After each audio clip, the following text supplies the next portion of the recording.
নমস্কাৰ আপোনালোক সকলোকে ৰাজীৱ দত্ত ইউটিউব চেনেললৈ আকৌ এবাৰ স্বাগতম জনাইছোঁ।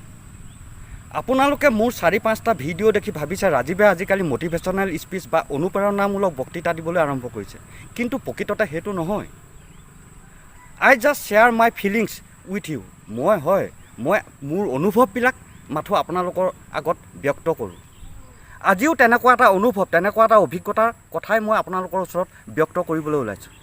আপোনালোকে নিশ্চয় দেখিছে যে আমি আনৰ সমালোচনা, আনৰ চৰিত্ৰৰ সমালোচনা কৰি বেছি ভাল পাওঁ। বিশেষকৈ বেয়া দিশটো, মানুহ এটাৰ বেয়া দিশটো আমি আলোচনা কৰি বিশেষভাৱে ভাল পাওঁ। যেতিয়া মানুহ এজনৰ বেয়া দিশটো আমি সমালোচনা কৰি থাকোঁ, মানুহজনৰ ভাল দিশটো আমি কিয় সমালোচনা নকৰোঁ?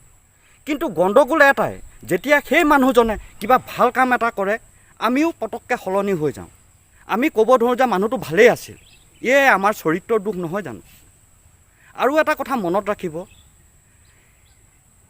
Saga had to bad past, অৰ্থাৎ এজন সন্যাসীৰ এটা বেয়া অতীত থাকিব পাৰে, but sinner has also' a future, এটা পাপীৰোতো ভৱিষ্যত থাকিব পাৰে। আমি সেই কথাটোক কিমানে বুজিবলৈ যত্ন কৰোঁ? পাপীৰ ভৱিষ্যত আছে বুলি ক'লে আমি হাঁহি নিদিম জানো? আমি ৰামায়ণ মহাভাৰতৰ কথা খুব পঢ়োঁ, খুব আলোচনা কৰোঁ, কিন্তু ৰামায়ণৰ বাল্মীকি যে ৰত্নাকৰ আছিল আমি সকলোৱে জানো, কিন্তু আমাৰ নিচিনা ৰত্নাকৰবিলাকক কোনোবাই ভাল পথ দেখুওৱা ব্যক্তি আপোনালোকে লগ পাইছেনে? আমি বেয়া হৈ গৈছোঁ, ভাল পথ আমাক নদখুৱাই, আমাক সমালোচনাই কৰি ব্যতিব্যস্ত কৰি তোলে। আজি মোৰ 10-15 দিন হৈছে ইউটিউব চেনেলটো খোলা। মানুহে সমালোচনা কৰিবলৈ আৰম্ভ কৰিলেই ইটিকিং কৰে, ঠাট্টা কৰে। কৰক, মোক যোগাত্মক আলোচনা কৰাত কোনো আপত্তি নাই। কিয় ইটিকিং কিয় কৰিব? Don't respect us, but you have no' right to rebuke us, অৰ্থাৎ মোক সন্মান কৰিব নালাগে, কিন্তু অপমানোতো কৰিব নালাগে। মই নিজে কৰিছোঁৱেই, কিন্তু আৰু দুজনক মই আগুৱাই নিবলৈ চেষ্টা কৰিছোঁ। মই তেওঁলোকক কৈছোঁ, তোমালোকে ইউটিউব চেনেল খোলা, ৰোষ্ট ভিডিঅ' বনোৱা, ভ্লগ বনোৱা, কিন্তু মৰ্যাদাৰ ভিতৰত থাকিবা। কিবা বেয়া কাম কৰিছোঁ নেকি কওকচোন? আজি 2 দিনমান আগতে মোক মোৰ দেউতাৰ লগৰ এজনে ক'লে যে তোমালোকৰ দেউতা সৰুতে এনেকুৱা আছিল, মানে বেয়া দিশটোৰ কথা ক'লে। মই তেতিয়া তেওঁক ক'লোঁ যে আপুনি আমাৰ দেউতাৰ যে বেয়া দিশটোৰ কথা কৈছে, মানুহ কি জন্ম হৈ মহামানৱ হৈ জন্ম হয় নেকি? দেউতাওতো মানুহেই হয়, ভুল কৰিবই, হয় নহয় কওকচোন?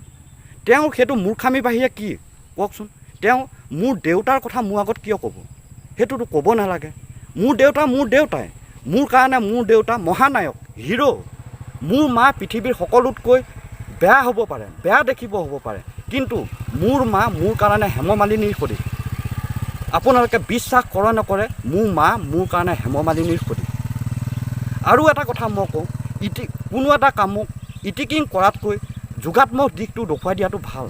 আমি বেয়া বুলি কৈ থকাতকৈ আমি যদি সেই ব্যক্তিজনৰ বেয়া দিশটো কেনেকৈ ভাল কৰিব পাৰি আমি তাক যদি দেখুৱাই দিওঁ, তেতিয়াহে প্ৰকৃত মানুহ।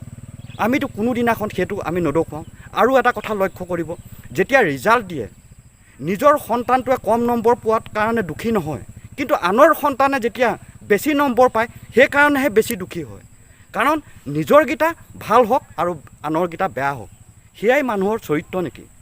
আমি কোনো চৰিত্ৰৱান নহয়। মই ডাঠিককৈ কৈছোঁ, আমি কোনো চৰিত্ৰৱান নহয়, আমি সকলো চৰিত্ৰহীন। We are all characterless person. আৰু এটা কথা মই আপোনালোকক কৈছোঁ যে সমাজত যিখিনিয়ে বেয়া কাম কৰি ধৰা পৰে সেইখিনিক আমি চৰিত্ৰহীন বুলি কওঁ, কিন্তু যিকেইজন মুখা পিন্ধা ভদ্ৰলোক চৰিত্ৰৱান বুলি পৰিচিত, তেওঁলোকে নিজেই নিজক সোধক, তেওঁলোক চৰিত্ৰৱান হয় নহয়? Ask yourself, are you really rich in character, or like us you are also' characterless? আপুনি চৰিত্ৰৱান হয় নহয় নিজকে সুধি চাওকচোন। পৃথিৱীত এনেকুৱা কোনো ব্যক্তি নাই যি ডাঠিকে ক'ব পাৰে যে মই চৰিত্ৰৱান। সেইকাৰণে আনৰ চৰিত্ৰ সমালোচনা কৰাৰ আগতে নিজৰ চৰিত্ৰৰ বিষয়েও জনা উচিত। আমিতো কেতিয়াও নিজৰ চৰিত্ৰৰ বিষয়ে এবাৰো নাভাবোঁ। ভাবি চাওক আপুনি চৰিত্ৰৱান হয় নে নহয়। ধন্যবাদ।